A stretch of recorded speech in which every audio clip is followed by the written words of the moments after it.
Shields up, Ironbreakers. Burkan here coming at you with another video, and today we're going to be talking about the potential return of Scalebound.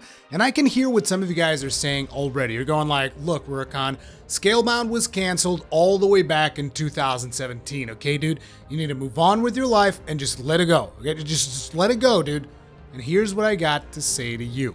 Okay, this isn't a Frozen movie. I ain't letting go of anything. Every single time there is a shred of hope for the release of Scalebound, I'm going to grab onto it with every strength in my being. Do you understand? Because here's what I have to tell you, okay? I was there. I saw that game being played in front of me. Kamiya was there too. I saw them playing the game. Okay, here's the thing. I know that that was just a very early version. It was very unfinished and it was just for presentation purposes. But I really liked the gameplay that was shown during that presentation. And not only that, but I also really liked the vision that they had for the game, how you were going to control the dragon, how you were going to customize the dragon, how you're going to control your own character, how you were going to do multiplayer co-op. And as a matter of fact, I did a bunch of videos talking about Scalebound. In case you missed them, I will link those in the top right hand side of this video if you want to get more informed about Scalebound and all of that jazz. But anyway, I know that at this point you guys are wondering, okay, so why do you think that Scalebound might be making a return? And recently, Platinum Games has launched a website. They called it Platinum 4. And in that website, the only thing that was there at the beginning was just the number 4, and it was animated. And you've probably seen a lot of gaming websites reporting on this, like, hey, Platinum 4 is a thing, and there's the number 4 there. And some people started speculating that this was going to be 4 titles that Platinum Games were going to be announcing. And what do you know? A couple of hours after the website went live, they announced title number 1, which is the remaster of Wonderful 101. It is being crowdfunded through Kickstarter, and it was crowdfunded in a matter of minutes after it went live, because as it turns out, there's actually a lot of people that really liked Wonderful 101. It was a Wii U exclusive, so it wasn't actually exposed to that many people, which in a lot of ways is surprising. Their initial goal was like $50,000 or something like that. And as of the recording of this video, it was at $1.3 million, which means that they've hit all of their stretch goals, and the game is going to be coming out not only on the Switch, but also on PS4, Xbox One, and PC, which is a big win. I myself played the game a long time ago. I never got around to actually finishing it, but I really enjoyed what I played of it. I'm going to link the video that I did about that game on the top right-hand side of this video as well. But that still leaves us with 3 unannounced games, and all we can really do is speculate on what those are going to be. So I looked up an interview by Eurogamer where they talked with Atsushi Inaba and Hideki Kamiya. I believe that interview was in preparation for this announcement of the remaster of Wonderful 101, and one of the questions they asked was, when you start talking to the fans, something I'm sure that will come up a lot is Scalebound, as people do still talk about that. With Platinum Games going the self-publishing route, is that something you've spoken to Microsoft about that could be picked up again? And Inaba answered, again, that's a good question, but that was 100% a Microsoft-owned IP. Whatever happens with this project, we really can't do anything with it unless Microsoft gives us the go-ahead. But it's a game that we're passionate about and do love. And if the opportunity does arise, it's something we'd love to return to. And I hear you guys saying, okay, so that's it. Microsoft owns the IP. That's it. You can shut down your speculation. Forget about everything.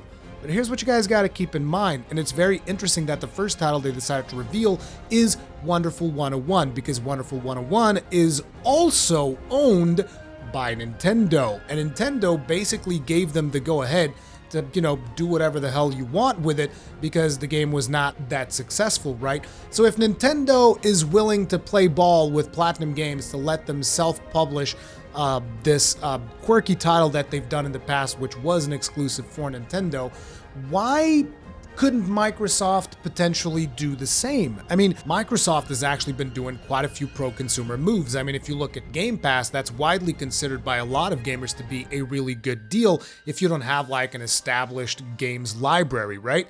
On top of that, they've also been making strides in allowing crossplay with their platforms and with Nintendo Switch, and they're also trying to get crossplay onto Sony as well. And I do understand that that is kind of like a result of how this particular generation shaped out, but at the same time, they're also abandoning the idea of console exclusives. Most of their games are going to be pretty much coming on PC day and date. So I don't think that it's completely out of the realm of possibility that Microsoft just tells Platinum, yeah, sure, do Scalebound, whatever. And I mean, Platinum Games has also gotten an injection of money from Tencent. So there's also the potential of them just buying that IP from Microsoft, because like they said in their answer, they do love the Scalebound IP. And dude, that is just one of the things that I would personally love to see either on number 2, 3, or 4 in that website. It just like Scalebound just pops up right in there. But considering that Wonderful 101 is an older title, you might be thinking, okay, but I mean, if they're doing this for an older title, maybe all of these other titles will be remasters as well. So we might just be keeping our hopes up for nothing. And here's what I got to say to that. In that same interview, they asked, are there any other games in your library you'd like to return to via self-publishing, or could it be an opportunity to build new IP? And Inaba answered, moving forward, we'd like to focus on newer games rather than older ones. So there's not really any we'd like to return to. That means that Wonderful 101 is most likely going to be the only older game that they're going to be remastering that's going to be showing up on this website. So the 3 other titles that are in there are going to be either new IP or sequels to existing franchises, because if you notice in their answer, they go newer games and not necessarily newer IP. Now, personally, another one of the games that I would like to see make that list is Vanquish 2, because Vanquish was my first Platinum Games title, and I just really, really enjoyed it. It's a great game, and I would like to see what a new Vanquish would look like, but I'm actually curious, what would you guys like to see? Leave it down in the comment section down below. However, I was also a little bit concerned with the fact that Wonderful 101 was a crowd-funded project, because it made me wonder, whoa, dude, people are blowing their stack on Wonderful 101. What if projects 2, 3, and 4 are also crowd-funded, and then like people are not going to have money to fund all of this stuff, right? Like what the hell is going to happen with that? So that is actually something that is also addressed in the interview, where they ask, is crowdfunding going to be something you'd like to return to after this? And Inaba says this is an original case. It's not so much the case that we're saying, hey, we need money. It's more saying, hey, everyone, let's come together and make this project a reality. So moving forward, there's no thought of needing to crowdfund and doing it again. This is just a particular case, but if in the future there's a similar case where crowdfunding makes sense, it's an option we'll consider.